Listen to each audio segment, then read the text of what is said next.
Our very first tip is about understanding yourself and transforming your desires into motivation, that need to take action.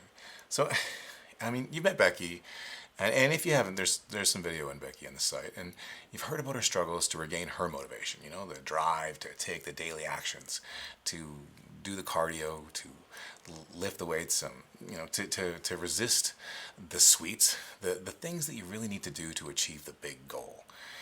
Now, she's a great example of the difference between knowing and doing, the difference between ability and motivation, of understanding exactly what has to be done and actually getting out there and doing it.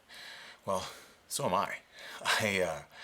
I competed for years in regional, in national, and in international drug-tested bodybuilding shows. And I am a firm believer in the power of steady-state cardio.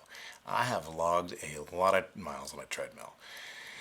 I walk on an incline of 15% and a speed of 3.6 miles per hour for 40 minutes, 6 days a week.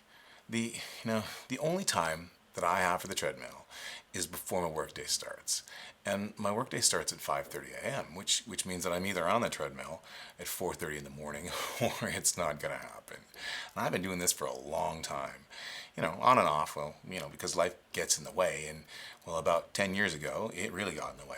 I broke my tibia, that big bone in your lower leg, and I pretty much tore my ankle to shreds. It took a long time to heal and an even longer time to get back on the treadmill. So, I'm not sure what it was.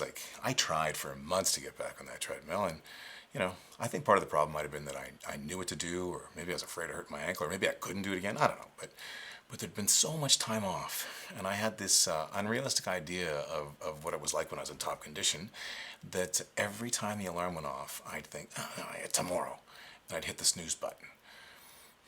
So, I don't know what I was struggling with, but with the big picture, but there was certainly something. And, I'm a professional. I tried to analyze that and figure out what was going on. And what I finally did was I decided to reframe the goal, to remove the emotional weight, the baggage, the thing. So what I did was I set a very small, seemingly insignificant goal that was vital to the outcome.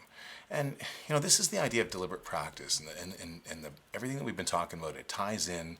So this is the idea of a chain of events and setting, really correcting one thing in that chain. So what I did was I set a goal in my journal that said 30 days, no snooze button. When my alarm goes off, then I will immediately get up and I will go. Now, before I finish the story, let's look at that goal. It's very specific. It's measurable. It's achievable. Really achievable. Who can't get up without hitting the snooze button? It's relevant because I needed the time to work out, and it's time sensitive. It was 30 days. It's a SMART goal. So day one comes around, and my alarm goes off, and my hand hits the off button instead of the snooze button, and my feet hit the floor, and I gather my things and off to work. Well, it's winter, and it's still dark at the time of the morning, and I sat in my truck with the heat blasting, and I had a little nap.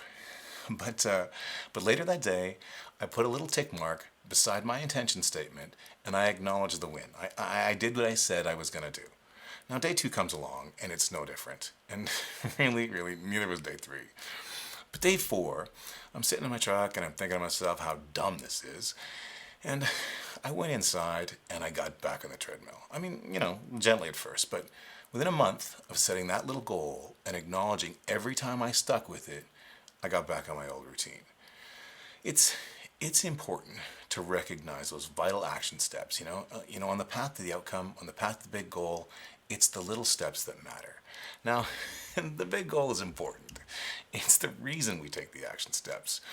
But without those vital steps along the way, we just won't reach the goal. So set your intention. Make it specific, make it measurable, attainable, and relevant, and make it based on completing one of those vital action steps along the path. Acknowledge the small victories along the way, and you will be much more likely to celebrate the outcome.